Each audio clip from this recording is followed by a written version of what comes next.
नमस्कार साथियों, मैं Sunita Sharma Jaipur study zone channel पर आपका हार्दिक स्वागत करती हूं। दोस्तों, आज का हमारा टॉपिक अरावली पर्वतीय प्रदेश रहेगा। इससे पहले हम राजस्थान के का जो है भौतिक प्रदेशों की जानकारी हम प्राप्त कर चुके हैं, जिसमें हमने इससे पहले वाला पार्ट उत्तर पश्चिमी मैदानी प्रदेश के बारे में हमने जानकारी प्राप्त कर ली है, जिसे मरुस्थलीय प्रदेश भी कहते हैं। ठीक है दोस्तों, अब सेकंड भौतिक प्रदेश अरावली पर्वतीय प्रदेश की जानकारी मैं आपके लिए लेकर आई हूँ।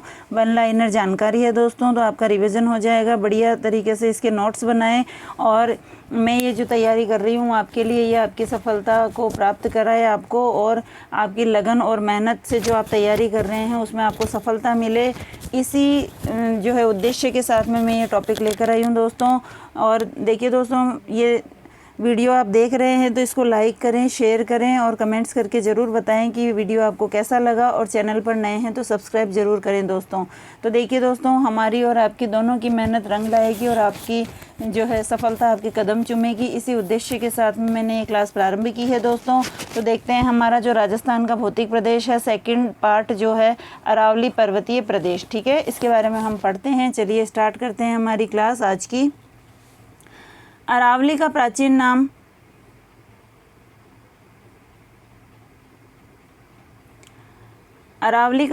नाम अरावल या अडावल है दोस्तों। ठीक है, अरावली को प्राचीन काल में अडावल या अरावल कहते थे।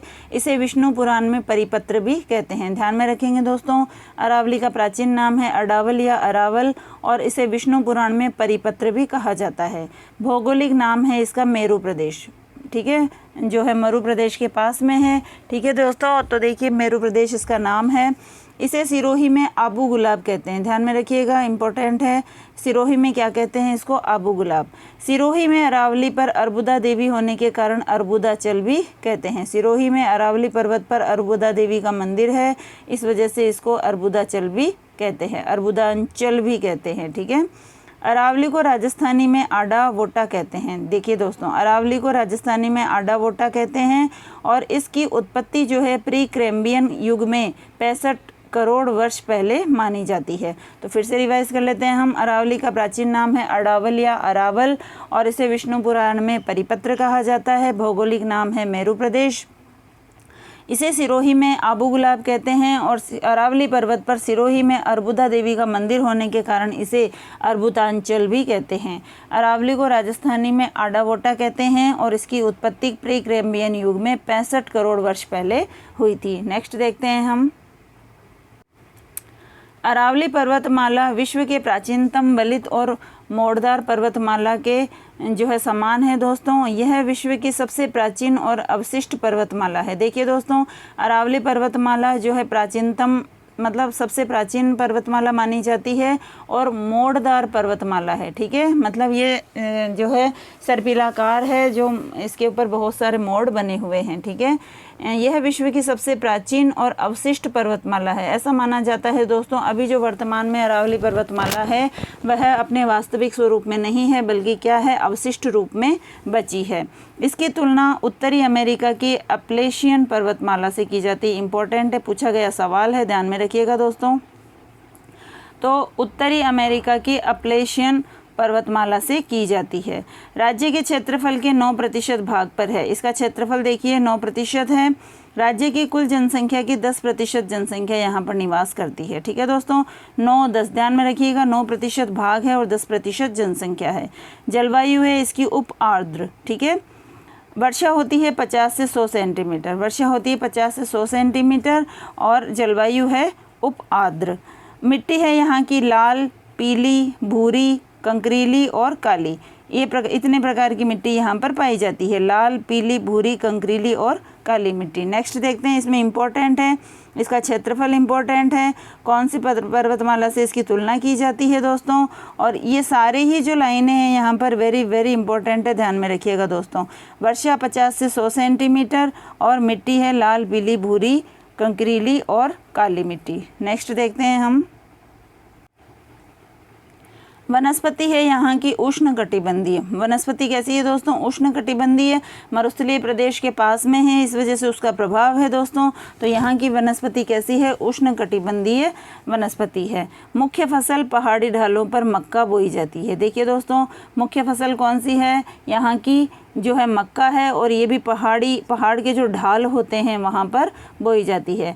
अरावली क्षेत्र राज्य की सर्वाधिक नदियों के उद्गम वाला भौतिक प्रदेश है। सर्वाधिक नदियाँ जो है वो अरावली पर्वतमाला से निकलती हैं, ध्यान में रखेंगे दोस्तों हम। अब देखिए, राज्य में सर्वाधिक नदियों के उद्गम वाला जिला उदयपुर है। देखिए दोस्तों, सर्वाधिक नदियों वाला भौतिक प्रदेश तो है अरावली, और सर्वाधिक नदियों के उद्गम वाला जिला है उदयपुर।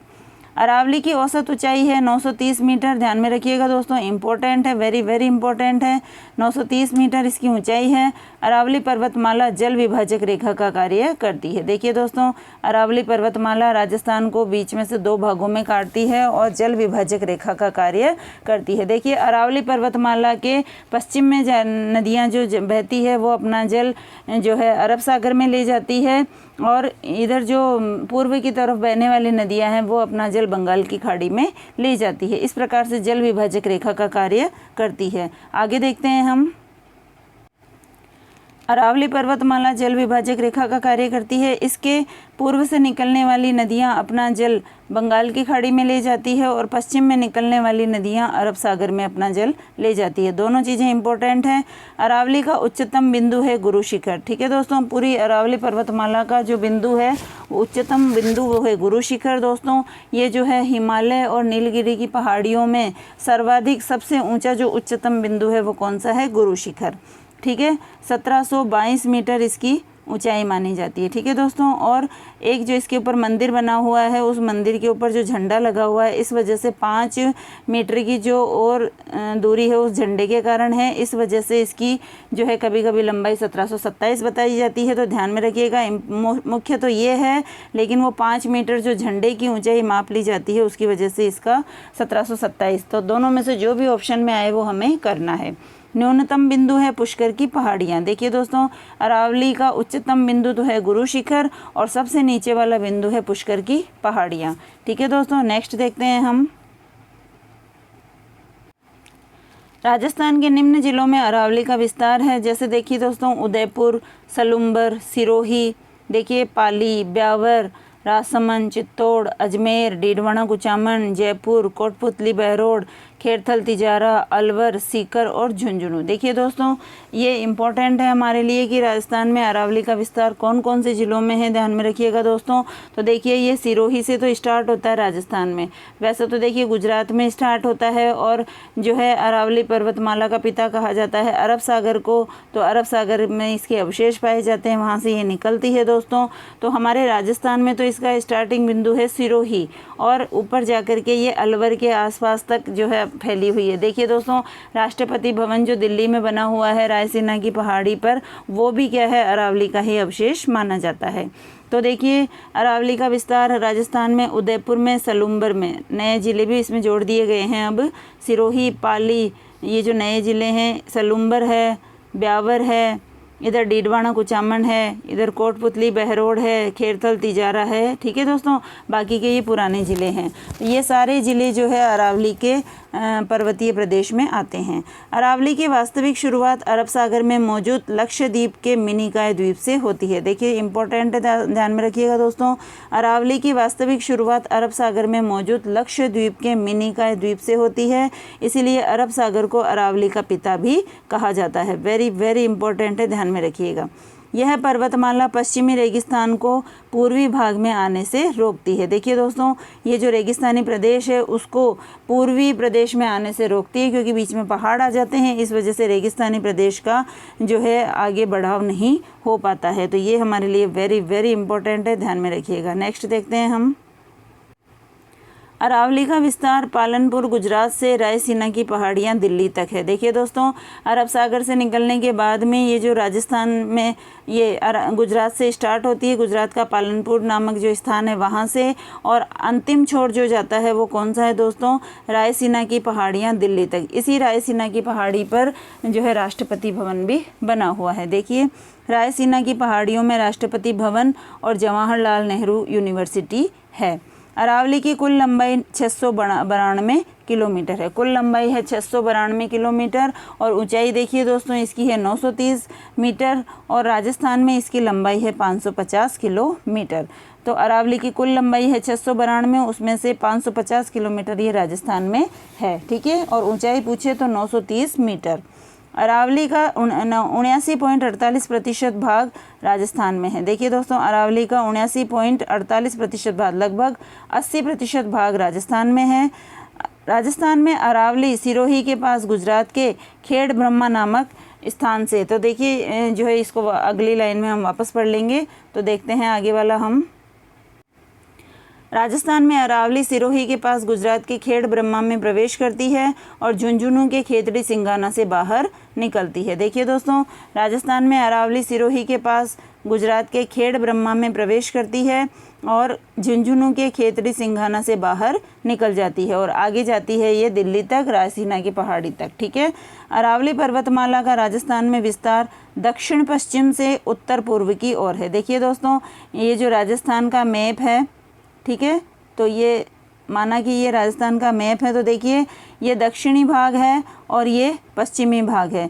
तो दक्षिण पश्चिम से उत्तर पूर्व की ओर अरावली पर्वतमाला है, ठीक है दोस्तों। तो इस तरह से ये इसका विस्तार है। ये इधर रेगिस्तानी प्रदेश आ गया है, इधर पूर्वी मैदान, और ये इधर हाड़ौती का प्रदेश, और ये इधर वागड़, डूंगरपुर और बांसवाड़ा वाला प्रदेश, मेवाड़ वाला प्रदेश, ठीक है दोस्तों। तो अरावली पर्वतमाला का राजस्थान में विस्तार दक्षिण पश्चिम से, ये दक्षिण पश्चिम है, दक्षिण पश्चिम से उत्तर पूर्व की ओर है।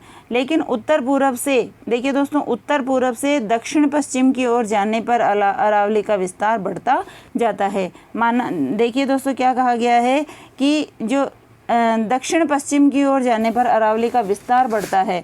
तो देखिए नीचे से तो ये चौड़ी है और ऊपर जाते जाते ये सकड़ी हो जाती है, ठीक है दोस्तों। तो इस वजह से कहा गया है कि उत्तर पूर्व से दक्षिण पश्चिम की ओर जाने पर अरावली का विस्तार बढ़ता है। अरावली के दक्षिणी भाग की ऊंचाई अधिक है, इसलिए वहाँ का तापमान कम है, और उत्तरी भाग की ऊंचाई कम है, इसलिए यहाँ पर तापमान ज़्यादा है। देखिए दोस्तों हम ये जानते हैं कि जितनी ऊंचाई पर हम बढ़ते जाते हैं तापमान में कमी होती जाती है। तो इसको हम आगे और पढ़ लेते हैं। अरावली के दक्षिणी भाग की ऊंचाई अधिक है, इसलिए वहाँ पर कम तापमान, और उत्तरी भाग की ऊंचाई कम है, इसलिए यहाँ पर अधिक तापमान पाया जाता है। ऊंचाई में जाने पर तापमान कम होता है। तापमान कम होने की दर देखिए दोस्तों क्या है, प्रति 165 मीटर पर, यानी 165 मीटर की ऊंचाई पर 1 डिग्री सेल्सियस तापमान कम हो जाता है, ठीक है दोस्तों। तो दक्षिणी भाग में जो है इसकी ऊंचाई अधिक है और उत्तरी भाग में कम है। तो दक्षिणी भाग में जो है तापमान कम रहता है ऊंचाई पर जाने पर, और उत्तरी भाग में ऊंचाई कम है, इसलिए यहाँ का तापमान अधिक रहता है। और अगर आपको तापमान कम होने की दर पूछी जाए कि जितने ऊपर जाएंगे उसकी तापमान की दर कम कितनी होती जाएगी, तो प्रति 165 मीटर पर, यानी हर 165 किलोमीटर, ये हर 165 मीटर की ऊंचाई पर 1 डिग्री सेल्सियस तापमान कम हो जाता है। नेक्स्ट देखते हैं हम। अरावली अरब सागरीय मानसून के समानांतर है, जिसके कारण इस शाखा से राजस्थान में बहुत ही कम वर्षा होती है। देखिए दोस्तों अरावली जो है अरब सागरीय मानसून, जैसे ये राजस्थान का मैप में मैं यहाँ पर बनाती हूँ, ठीक है। तो इसमें देखिए कि अरावली, इस तरह से अरावली पर्वतमाला है दोस्तों, ठीक है। तो अरावली पर्वतमाला जो है मानसून के समानांतर है। देखिए अरब सागरीय जो मानसून आता है दोस्तों, ठीक है, तो अरब सागरीय मानसून इधर से ही आता है दोस्तों। तो ये जो अरावली पर्वतमाला है, तो अरब सागरीय मानसून भी जो है इस अरावली पर्वतमाला के समानांतर होने की वजह से सीधा निकल जाता है। इस वजह से यहाँ पर वर्षा बहुत ही कम हो पाती है, क्योंकि इस मानसून को आगे जो रोकने वाला है वो कोई नहीं है। तो अरावली अरब सागरीय मानसून के समानांतर है, जिसके कारण इस शाखा से राजस्थान में बहुत ही कम वर्षा होती है। यह पर्वतमाला बंगाल की खाड़ी की मानसूनी शाखा को रोकती है और राजस्थान में वर्षा करती है। अब देखिए इधर जो है बंगाल की खाड़ी है, ये अरब सागर है, तो अरब सागर का मानसून तो सीधा निकल जाता है दोस्तों। लेकिन ये जो ये बंगाल की खाड़ी का मानसून जो इस तरह से आता है दोस्तों, इस तरह से आएगा हमारे यहाँ पर, तो यहाँ पर पर्वतमाला है, तो इस पर्वतमाला से टकरा करके और इस एरिया में वर्षा करेगा। तो बंगाल की खाड़ी का मानसून से तो यहाँ पर वर्षा होती है, लेकिन अरब सागरीय मानसून से बहुत कम वर्षा होती है। राजस्थान में अरावली दक्षिण पश्चिम में नैऋत्य कोण बनाती है और उत्तर पूर्व में ईशान कोण बनाती है। दोस्तों देखिए जो है दक्षिण पश्चिमी दिशा को जो है नैऋत्य कोण कहा जाता है और उत्तर पूर्वी जो भाग होता है उसको ईशान कोण कहते हैं। तो ये हमें अच्छे से ध्यान में रखना है। अरावली पर्वतमाला गोंडवाना लैंड का भाग है। इसकी मुख्य श्रेणी क्वार्टजाइट चट्टानों की बनी हुई है। ध्यान में रखिएगा दोस्तों, इंपॉर्टेंट है। देखिए अरावली पर्वतमाला गोंडवाना लैंड का प्रदेश है। एक जो हाड़ौती का प्रदेश है वह भी गोंडवाना लैंड का भाग है। दोस्तों हमारे राजस्थान में अंगारा लैंड के भाग नहीं है, केवल गोंडवाना लैंड के भाग हैं। और जो मरुस्थलीय प्रदेश है और पूर्वी मैदान है ये दोनों टेथिस सागर के अवशेष हैं। ध्यान में रखिएगा, ये मैं आपको सबसे पहले वाले वीडियो में अच्छे से बता चुकी हूँ दोस्तों, तो हम यहाँ पर हमारा समय खराब नहीं करेंगे। आपको ये जानकारी पहले वीडियो में जाकर लेनी है, ठीक है। तो अरावली पर्वतमाला गोंडवाना, देखिए दोस्तों वापस से बता देती हूँ मैं, अरावली पर्वतमाला और हाड़ौती का पठार जो है गोंडवाना लैंड के भाग हैं और मरुस्थलीय मैदान और पूर्वी मैदान जो है ये टेथिस सागर के अवशेष हैं। सही शब्दों में अरावली दक्षिणी प्रायद्वीपीय चट्टानी प्रदेश का भाग है जिसका निर्माण आर्कियन युग के तलछट के ऊपर उठने से हुआ था। देखिए दोस्तों सही मायने में क्या कहा गया है कि अरावली जो है दक्षिण प्रायद्वीपीय चट्टानी प्रदेश का ही भाग है जिसका निर्माण आर्कियन युग के तलछट के ऊपर उठने से हुआ है। ध्यान में रखिएगा दोस्तों। तो आगे देखते हैं हम।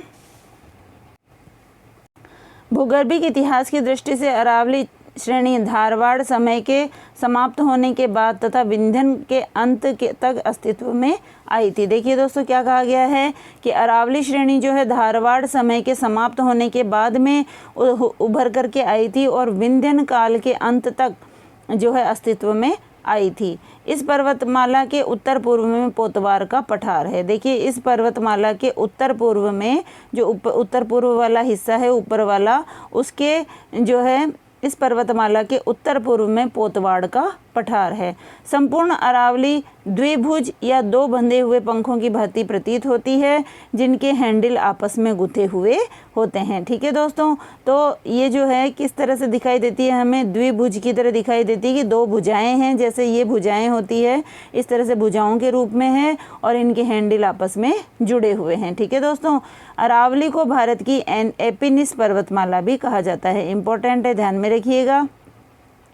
अरावली को भारत की एपिनिस पर्वतमाला भी कहा जाता है। अब देखते हैं दोस्तों राजस्थान की प्रमुख चोटियां। जो अरावली पर्वतमाला में प्रमुख चोटियां हैं, पर्वत चोटियां हैं, उनके बारे में हम चर्चा कर लेते हैं। राजस्थान की प्रमुख चोटियां, पहली है देखिए दोस्तों गुरु शिखर, सिरोही में है 1722 मीटर। कई जगह पर 1727 भी आता है दोस्तों। ये माना जाता है कि गुरु शिखर जो पर्वत श्रेणी है इसके ऊपर एक मंदिर बना हुआ है। ठीक है, उस मंदिर के ऊपर जो झंडा लगा हुआ है इस वजह से इसकी ऊंचाई 5 मीटर और बढ़ जाती है। तो मेन ऊंचाई तो इसकी 1722 है, लेकिन कहीं कहीं पर 1727 मीटर भी आता है, इसलिए हमें कंफ्यूज नहीं होना है। तो सबसे ऊंची चोटी कौन सी है? गुरु शिखर है। शेर, इसके बाद में दूसरी ऊंची चोटी है शेर। शेर भी सिरोही में है 1597 मीटर। इनकी जो है जगह और ऊंचाई पूछ ली जाती है, ध्यान में रखेंगे। इसके बाद में आता है दिलवाड़ा, सिरोही में ही है 1442 मीटर। तो देखिए 1727, 1722 गुरु शिखर की, 1597 शेर की, दिलवाड़ा की 1442 मीटर। इसके बाद में आता है जरगा, उदयपुर में है 1431 मीटर की। अचलगढ़ है सिरोही में ही 1380 मीटर है। आबू पर्वत सिरोही में है 1295 मीटर। तो देखिए ज़्यादातर ऊंची जो चोटियां हैं वो देखिए दोस्तों सिरोही में है, और सिरोही वाला कौन सा भाग हो गया है? दक्षिणी भाग। तो अरावली के दक्षिणी भाग की ऊंचाई जो है अधिक है, इस वजह से यहाँ तापमान कम पाया जाता है और सर्वाधिक ऊंची चोटियाँ जो है दक्षिणी भाग में ही है, सिरोही में ही है। तो इसका एक सूत्र भी है, देखिए दोस्तों, गुरु से दिल लगाकर जरा आशा रखो। ठीक है दोस्तों, तो इस तरह से हमें इसकी चोटियां याद रखनी है। इसके बाद में देखिए दोस्तों कुंभलगढ़ राजसमंद में है 1224 मीटर।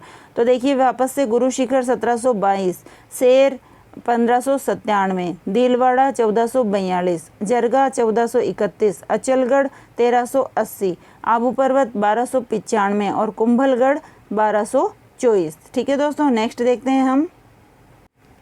चलिए दोस्तों आगे वाली चोटियाँ देखते हैं दोस्तों। लेकिन इससे पहले फिर मैं आपको यही कहूँगी दोस्तों कि अगर वीडियो पसंद आ रहा है तो लाइक करें और कमेंट्स करके ज़रूर बताएं मुझे कि वीडियो कैसा लगा है, और कोई कमी है तो वो भी मुझे आप जो है कमेंट्स करके बता सकते हैं दोस्तों।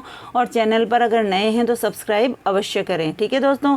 तो अगली देखते हैं हम कुंभलगढ़ राजसमंद 1224 मीटर। इसके बाद में धोनिया डूंगर राजसमंद में है 1183 मीटर। इसके बाद में रघुनाथगढ़ सीकर 1055 मीटर और ऋषिकेश है उदयपुर में 1017 मीटर। तो दोस्तों ये जो चोटियां हैं वो अरावली पर्वतमाला की सर्वाधिक ऊंचाई पर स्थित चोटियां हैं, ठीक है दोस्तों। आगे देखते हैं हम। अरावली पर्वतीय प्रदेश को 3 भागों में बांटा गया है दोस्तों। तो देखिए पहला तो है ये जो अरावली पर्वतमाला इस तरह से जा रही है तो ये उत्तरी भाग हो गया, ये मध्य अरावली का भाग हो गया और ये दक्षिणी अरावली का भाग हो गया। तो ये पूछा जाता है, इन चोटियों को देख करके पूछा जाता है पर्वत चोटियों को कि कौन सी उत्तरी अरावली में है, कौन सी मध्य अरावली का भाग है और कौन सा दक्षिणी अरावली का भाग है, ठीक है दोस्तों। तो इनको हम अच्छे से पढ़ लेते हैं। तो सबसे पहला हम पढ़ेंगे उत्तर पूर्वी अरावली, ठीक है। जो ये ऊपर वाला पार्ट है उसके बारे में चर्चा हो रही है दोस्तों। इसकी अधिक औसत ऊंचाई जो है वो है 450 मीटर, ठीक है। इसका विस्तार सांभर झील से खेतड़ी सिंघाना जिला झुंझुनू तक है। उत्तर पूर्वी अरावली पर्वतीय प्रदेश का जो ये पूरा विस्तार है वो देखिए दोस्तों, सांभर झील से लेकर के कहाँ तक है, जो है खेतड़ी सिंघाना झुंझुनू जिले में है। इस भाग की पहाड़ियाँ खंडित अवस्था में हैं। इनके बीच में कृषि योग्य मैदानी भूमि को पाल खेत या माल खेत या तोरावाटी कहा जाता है। देखिए दोस्तों इस क्षेत्र में शेखावाटी क्षेत्र कहा जाता है इसको, और इस क्षेत्र में एक नदी बहती है कांतली नदी, ठीक है। और इस कांतली नदी का जो बहाव क्षेत्र है उसको कहा जाता है तोरावाटी, ठीक है दोस्तों। और जो पहाड़ों के बीच में जो मैदानी भूमि है उसको क्या कहा जाता है, पाल खेत या माल खेत कहा जाता है, ठीक है। इंपॉर्टेंट है, ध्यान में रखिएगा। इस भाग का केंद्रीय भाग शेखावाटी की पहाड़ियाँ है, ठीक है। मुख्य भाग कौन सा है, शेखावाटी की पहाड़ियाँ। नेक्स्ट देखते हैं हम। इस भाग का केंद्रीय भाग शेखावाटी की पहाड़ियाँ। शेखावाटी क्षेत्र में दोस्तों चूरू, सीकर और झुंझुनू क्षेत्र आता है। इस भाग में हर्ष की पहाड़ियाँ, श्री माधोपुर की पहाड़ियाँ, रिंगस की पहाड़ियाँ, खाटू की पहाड़ियाँ और खंडेला की पहाड़ियाँ सीकर जिले में है। ध्यान में रखिएगा दोस्तों, हर्ष की पहाड़ियाँ, श्री माधोपुर की पहाड़ियाँ, रिंगस की पहाड़ियाँ, खाटू की पहाड़ियाँ और ये खंडेला की जो पहाड़ियाँ हैं वो कहाँ पर है, सीकर जिले में है। हर्षनाथ की पहाड़ियाँ अलवर में है। देखिए दोस्तों हर्ष की पहाड़ियाँ तो जो है ये सीकर जिले में है और हर्षनाथ की पहाड़ियाँ अलवर में है। इस भाग में उदयपुर वाटी है जहाँ पर लोहारगल शाकंभरी माता दर्शनीय है। लोहारगल की 24 कोसीय परिक्रमा प्रसिद्ध है, इंपॉर्टेंट है, ध्यान में रखिएगा। उत्तर पूर्वी अरावली की सर्वोच्च ऊंची चोटी है रघुनाथगढ़, सीकर में है दोस्तों और 1055 मीटर उसकी ऊंचाई है। ये सबसे ज़्यादा इंपॉर्टेंट है, इसके अंदर हमें ध्यान में रखना है दोस्तों। अब हम पढ़ेंगे मध्यमवर्ती अरावली पर्वतमाला। तो देखिए मध्यमवर्ती अरावली पर्वतमाला दोस्तों, अगर आप लाइक शेयर कमेंट्स नहीं करेंगे तो मुझे यूँ लगेगा कि मेरे ये वीडियो में कोई कमी है, इस वजह से आप इनको पसंद नहीं कर रहे हैं दोस्तों। तो कम से कम लाइक करके तो मुझे मेरा मोटिवेशन बढ़ाइए ताकि मैं ज़्यादा से ज़्यादा वीडियो आपके लिए लेकर आ सकूँ, ठीक है दोस्तों। तो मध्यमवर्ती अरावली पर्वतमाला है, ये जो जानकारियाँ हैं ये जानकारी आपके कोर्स में आपकी बहुत सहायता करने वाली है दोस्तों। और भी अगर जो है आपको और डीपली या विस्तार से चर्चा में जो अगर ये टॉपिक चाहिए तो मैं वो भी आपके लिए लेकर आऊँगी दोस्तों। तो पहले आप मुझे ये बताइएगा कि ये जो जानकारी है वो आपको किस प्रकार से लगी, ठीक है दोस्तों। तो देखिए इस भाग का विस्तार सांभर झील से देवगढ़ की पहाड़ियाँ राजसमंद तक है, ठीक है दोस्तों। वो तो देखो सांभर झील से जो है खेतड़ी सिंघाना झुंझुनू तक है, उत्तर पूर्वी अरावली प्रदेश का जो है क्षेत्र विस्तार है वो। और इस भाग का विस्तार है ये सांभर झील से देवगढ़ की पहाड़ियाँ राजसमंद तक। अरावली के इस भाग में नागौर, डीडवाना कुचामन, ब्यावर, अजमेर की पहाड़ियाँ है। अजमेर की पहाड़ियों में मेरवाड़ा की पहाड़ियाँ भी आ जाती है, ठीक है दोस्तों। अब देखिए मेरवाड़ा की पहाड़ियाँ मारवाड़ और मेवाड़ को अलग करती है, ध्यान में रखिएगा, इंपॉर्टेंट है कि मारवाड़ और मेवाड़ को अलग करने वाली पहाड़ियाँ कौन सी है, मेरवाड़ा की पहाड़ियाँ। मेरवाड़ा की पहाड़ियों का दक्षिणी छोर कुकरा की पहाड़ियाँ कहलाती है। ये पहाड़ियाँ राजसमंद जिले में स्थित है। देखिए दोस्तों, मेरवाड़ा जो है अजमेर वाला जो है जगह है, अजमेर मेरवाड़ा के नाम से जो है अंग्रेज़ों ने देखो अपना जो है केंद्र शासित प्रदेश बना रखा था यहाँ पर। तो देखिए मेरवाड़ा की पहाड़ियाँ मारवाड़ और मेवाड़ को अलग करती है, इम्पोर्टेंट है। और इन पहाड़ियों का जो दक्षिणी छोर है वो कुकरा की पहाड़ियाँ कहलाती है और ये पहाड़ियाँ कहाँ पर है, राजसमंद जिले में स्थित है। नेक्स्ट देखते हैं हम, अरावली के इस भाग में सर्वाधिक अंतराल पाया जाता है। देखिए दोस्तों, अरावली के इस भाग में सर्वाधिक अंतराल पाया जाता है और इस क्षेत्र की सर्वोच्च ऊंची चोटी है गोरमजी, जो कि कहाँ पर है, ब्यावर में है, 934 मीटर है। ठीक है दोस्तों, ध्यान में रखेंगे। इस मध्यवर्ती अरावली प्रदेश की जो सबसे ऊंची चोटी है वो है गोरमजी, जो कि ब्यावर में है। ब्यावर पहले अजमेर ज़िले में आता था, लेकिन अब नया ज़िला बना दिया गया है, तो इसका नाम अब जो है ज़िले के रूप में आएगा। तो ये इसकी ऊंचाई कितनी है, 934 मीटर। मध्यवर्ती अरावली के प्रमुख दर्रे दोस्तों, दर्रे जो है वेरी वेरी इंपॉर्टेंट है, ध्यान में रखिएगा। पहाड़ों को काट करके जो बीच में आने जाने का रास्ता बनाया जाता है उसको कहा जाता है दर्रा। तो इन दर्रों के बारे में जो है जानकारी होनी चाहिए, क्योंकि इनसे भी सवाल पूछे जाते हैं। तो देख लेते हैं हम यहाँ पर, कचवाली, पीपली, उदाबारी, सरूपा घाट और देबारी। कचवाली, पीपली, उदाबारी, सरूपा घाट और देबारी कहाँ पर है, अजमेर को जोधपुर से जोड़ती है। तो देखिए अजमेर से जोधपुर के बीच में कौन कौन से दर्रे हैं दोस्तों, कचवाली, पीपली, उदाबारी, सरूपा घाट और देबारी। इसके अलावा देखिए बर दर्रा, वेरी वेरी इंपॉर्टेंट है, बर ब्यावर, ब से बर और ब से ब्यावर। आगरा को अहमदाबाद से जोड़ने वाला राष्ट्रीय राजमार्ग गुजरता है यहाँ से। देखिए दोस्तों, आगरा को अहमदाबाद से जोड़ने वाला राष्ट्रीय राजमार्ग बर दर्रा इसको कहते हैं। गोरम घाट या कामली घाट दर्रा, इसको हम आगे देख लेते हैं। गोरम घाट या कामली घाट दर्रे को जो है ये दोनों राजसमंद में है, जोधपुर को उदयपुर से जोड़ते हैं। इनमें से मारवाड़ जंक्शन को आमेट राजसमंद से जोड़ने वाला रेल मार्ग गुजरता है। देखिए गोरम घाट या कामली घाट दर्रा है, दो दर्रे हैं, राजसमंद में है, जोधपुर को उदयपुर से जोड़ते हैं। और इनमें से मारवाड़ जंक्शन को आमेट राजसमंद से जोड़ने वाला रेल मार्ग भी गुजरता है। ये जो दर्रे हैं यहाँ से ये जो रेल मार्ग गुजरता है जो मारवाड़ जंक्शन को आमेट राजसमंद से जोड़ता है। मारवाड़ जंक्शन तो पाली में है, ध्यान में रखिएगा दोस्तों। तो मारवाड़ जंक्शन कहाँ पर है, पाली में है। तो पाली को जो है राजसमंद से जोड़ता है, ध्यान में रखिएगा दोस्तों। तो पाली को राजसमंद से जोड़ने वाला रेल मार्ग भी यहाँ से गुजरता है और ये दर्रे जो है जोधपुर और उदयपुर को भी जोड़ते हैं। इसके अलावा है पखारिया या परवारिया का दर्रा भी कहा जाता है, या कहीं कहीं पर पखारिया भी आता है। तो अजमेर को मसूदा से जोड़ता है, ध्यान में रखिएगा। अगला देखते हैं हम, दक्षिणी पश्चिमी अरावली पर्वतमाला।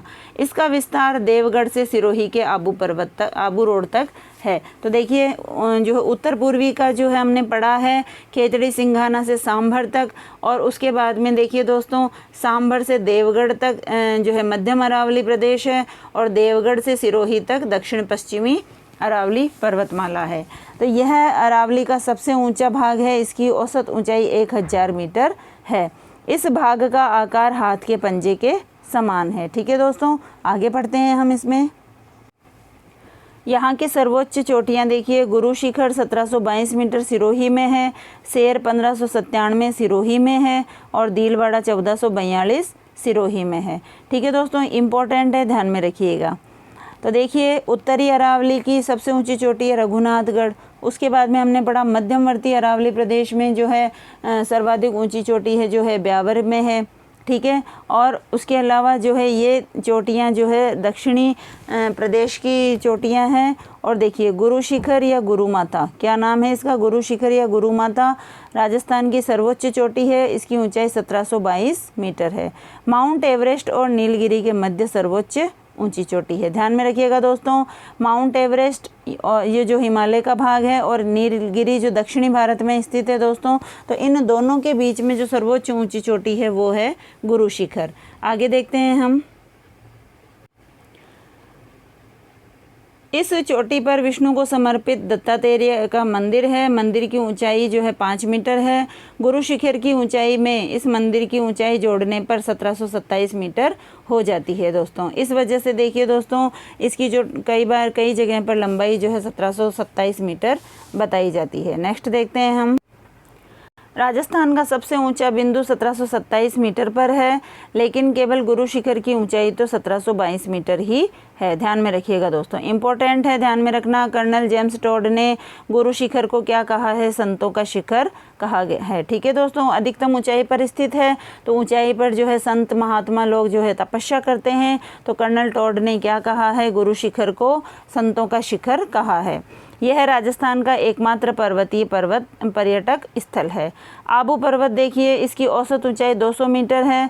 इस पर्वत पर राजस्थान का सबसे ऊंचा शहर माउंट आबू स्थित है। ध्यान में रखिएगा दोस्तों, माउंट आबू राजस्थान में सर्वाधिक वर्षा वाला स्थान है, इसीलिए इसे राजस्थान का मासिन राम कहते हैं। देखिए दोस्तों, भारत में जो है चेरापूंजी मासिन राम जो है स्थान है मेघालय में, वो सर्वाधिक वर्षा वाला स्थान है इस वजह से देखिए, और राजस्थान में माउंट आबू है, इस वजह से राजस्थान का नाम क्या है? इसका नाम क्या है? माउंट आबू का, राजस्थान का मासिन राम।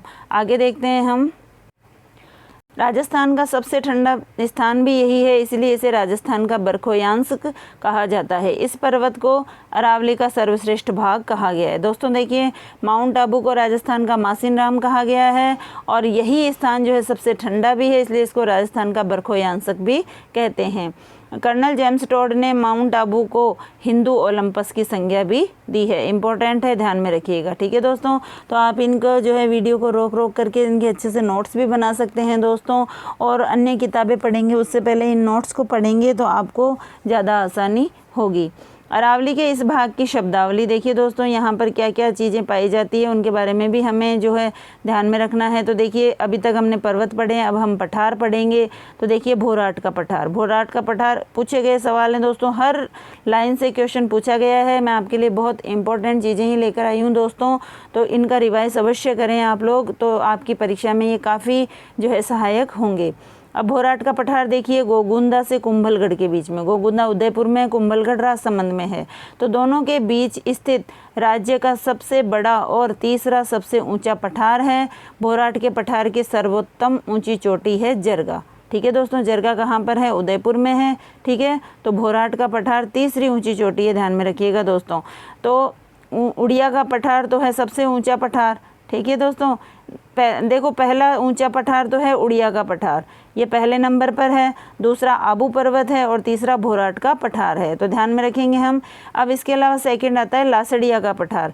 जयसमंद झील के चारों ओर कटा फटा जो पठार है उसे लासड़िया का पठार कहा जाता है। यह पठार सलूम्बर जिले में स्थित है। पहले उदयपुर जिले में आता था और अब सलूम्बर जिला उदयपुर से अलग होकर के नया जिला बना है, इसलिए अब ये सलूम्बर में आता है।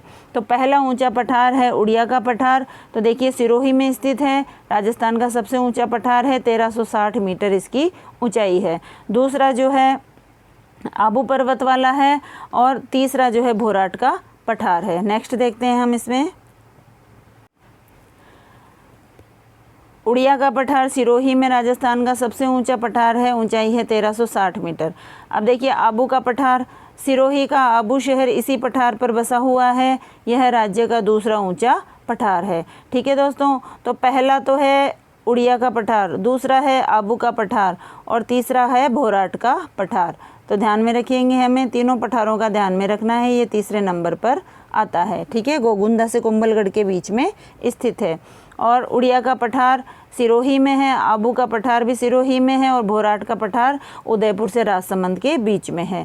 अब देखते हैं इंपॉर्टेंट ऊपरमाल का पठार, बिजोलिया भीलवाड़ा में से लेकर के भैंसरोगढ़ चित्तौड़गढ़ के बीच का जो भाग है उसे कहा जाता है ऊपरमाल। देखिए दोस्तों, हम जब बिजोलिया का किसान आंदोलन पढ़ते हैं तो उसमें भी ऊपरमाल का नाम आता है। ऊपरमाल पंच बोर्ड की स्थापना विजय सिंह पथिक के द्वारा जो है ये 1917 में की जाती है। ठीक है दोस्तों, तो इम्पोर्टेंट है, ध्यान में रखिएगा। इसके बाद में देखिए इम्पोर्टेंट है देशन हरो, पूरी की पूरी लाइनें इम्पोर्टेंट है दोस्तों, अलग अलग स्टार लगाने की जरूरत नहीं है, हर लाइन से प्रश्न पूछा जा चुका है। देशन हरो, उदयपुर में रांगा और जरगा पर्वतों के बीच जो हरा भरा क्षेत्र है उसे क्या कहा जाता है? देशन हरो। ये जो है हमेशा सदाबहार है और हमेशा हरा भरा रहता है, इसलिए इसको क्या कहा गया है? देशन हरो। आगे देखते हैं हम, इसके बाद में देखिए दोस्तों गिरवा, उदयपुर के चारों ओर तश्तरी नुमा पहाड़ियाँ जो है उनको क्या कहा जाता है? गिरवा। इंपॉर्टेंट है, ध्यान में रखिएगा। भाकर पूर्वी सिरोही में तीव्र ढाल वाली पहाड़ियों को क्या कहा जाता है? भाकर कहा गया है। दोस्तों एक एक लाइन से सवाल उठ चुके हैं, पूछे जा चुके हैं, तो हमारे लिए वेरी वेरी इंपॉर्टेंट लाइनें हैं, ध्यान में रखिएगा दोस्तों। आप फटाफट से इनके नोट्स बनाएंगे और फटाफट से इनका रिविजन करेंगे। नेक्स्ट देखते हैं हम यहाँ मगरा। उदयपुर का उत्तर पश्चिमी पर्वतीय भाग क्या कहलाता है? मगरा कहलाता है। उदयपुर का उत्तर पश्चिमी जो है भाग है वो मगरा कहलाता है। भोमट क्या है दोस्तों? उदयपुर, सिरोही, डूंगरपुर में स्थित भील आबादी वाला अरावली का भाग है दोस्तों भोमट। ठीक है दोस्तों, भोमट का आंदोलन भी चलाया गया था मोतीलाल तेजावत के द्वारा, ध्यान में रखिएगा दोस्तों। तो ये आदिवासी इलाका है, तो आदिवासियों के ये जो मसीहा कहलाते थे मोतीलाल तेजावत, और इन्होंने भोमट का आंदोलन किया था। बजादा क्या है दोस्तों? इम्पोर्टेंट है। अरावली का निम्न तलीय भाग, अरावली का जो निम्न तल वाला यानी सबसे नीचे का जो भाग है उसको क्या कहा जाता है? बजादा कहा जाता है। बेथोलिथ क्या है? लावा द्वारा ऊपर उठा हुआ भाग जो है वो क्या कहलाता है? बेथोलिथ कहलाता है। और पीडमांट क्या है? मैदानी क्षेत्रों में टीलानुमा जो आकृति होती है, जो मैदानी प्रदेश है वहाँ पर ऐसे टीले बने हुए रहते हैं दोस्तों अरावली प्रदेश में, उसको क्या कहा जाता है? पीडमांट कहा जाता है। ठीक है, वापस से देख लेते हैं। बजादा क्या है? अरावली का निम्न तलीय भाग है। बेथोलिथ लावा द्वारा ऊपर उठा हुआ भाग है। और पीडमांट मैदानी क्षेत्रों में टीलेनुमा आकृति है। ठीक है, मगरा क्या है दोस्तों? उदयपुर का उत्तर पूर्व पश्चिमी जो पर्वतीय प्रदेश है उसको कहा जाता है। और भोमट जो है आदिवासी क्षेत्र के जो ये जिले हैं यहाँ पर अरावली का जो भाग है उसे भोमट कहा जाता है। अब देखिए दोस्तों, अरावली, दक्षिणी अरावली के प्रमुख दर्रे, तो देखिए यहाँ पर जीलवा की नाल या पगल्या की नाल इम्पोर्टेंट है, ध्यान में रखिएगा। यह मेवाड़ और मारवाड़ आने का रास्ता प्रदान करती है। मेवाड़ व मारवाड़ में आने का रास्ता प्रदान करता है ये वाला दर्रा। कौन सा है? जीलवा और पगल्या। इसके बाद में देखते हैं हम सोमेश्वर दर्रा, देसूरी पाली के उत्तर में स्थित विकट दर्रा है। ठीक है दोस्तों, ज़्यादा चौड़ा नहीं है, सकड़ा दर्रा है, तो ये सोमेश्वर दर्रा है देसूरी पाली में। जीलवा की और नाल और पगल्या की नाल जो है मारवाड़ और मेवाड़ में जाने का रास्ता बताती है। नेक्स्ट देखते हैं हम। तो दोस्तों हाथीगुड़ा का दर्रा राजसमंद में है। कुंभलगढ़ दुर्ग इसी दर्रे के समीप है। देखिए हाथीगुड़ा दर्रा राजसमंद में है। कुंभलगढ़ दुर्ग जो है इसी दर्रे के समीप है, ध्यान में रखिएगा। कुंभलगढ़ दुर्ग हाथीगुड़ा दर्रे के पास में है, राजसमंद में। फुलवारी की नाल उदयपुर में है। देसूरी की नाल पाली के देसूरी को चार भुजा राजसमंद से जोड़ती है, ध्यान में रखिएगा दोस्तों। और केवड़ा की नाल कहाँ पर है? उदयपुर में, तो ध्यान में रखिएगा दोस्तों। दक्षिणी अरावली के प्रमुख दर्रे हैं जीलवा की नाल और पगल्या की नाल, सोमेश्वर दर्रा, हाथीगुड़ा दर्रा, फुलवारी की नाल, देसूरी की नाल और केवड़ा की नाल। तो ये सारे ही दर्रे इंपॉर्टेंट है। मध्य अरावली के भी दर्रे ध्यान में रखने हैं, दक्षिणी अरावली के दर्रे भी ध्यान में रखने हैं। एक एक चीज़ से सवाल उठाया गया है दोस्तों। तो ये जो हमने पढ़ा है आज अरावली पर्वतीय प्रदेश के बारे में पूरी जानकारी प्राप्त की है दोस्तों। और इनके आप अच्छे से नोट्स बनाइए, तैयारी कीजिए दोस्तों, बड़े ही लगन और उत्साह के साथ में आप मेहनत करते हुए अगर आप वास्तव में कुछ बनना चाहते हैं तो एक बार लगकर आप अच्छे से तैयारी कर लीजिए दोस्तों, फिर आपके लिए बढ़िया ही बढ़िया होगा। ठीक है, तो ये सारी जानकारी आपको अच्छे से कैसी लगी है वो मुझे आप कमेंट्स करके बताएंगे दोस्तों। लाइक ज़रूर करना और जो है चैनल पर अगर नए हैं तो सब्सक्राइब अवश्य करना दोस्तों। ठीक है, तो मेरा ये प्रयास आपके लिए छोटा सा प्रयास किया है मैंने, आपको कैसा लगा ये मुझे ज़रूर बताइए, ताकि मुझे भी ये वीडियो वगैरह बनाने में जो है काफ़ी समय भी लगता है, मेहनत भी करती हूँ, तो उसका मुझे जो प्रतिफल मिले तो उससे मुझे भी उत्साह बढ़ेगा, मेरा भी उत्साह बढ़ेगा दोस्तों। तो इस वजह से जो है वापस से आपसे यही गुजारिश करूँगी कि लाइक करें, कमेंट्स करें, शेयर करें और चैनल पर नए हैं तो सब्सक्राइब अवश्य करें। ठीक है दोस्तों, फिर मिलेंगे अगले टॉपिक के साथ में, तब तक के लिए जय हिंद, जय भारत।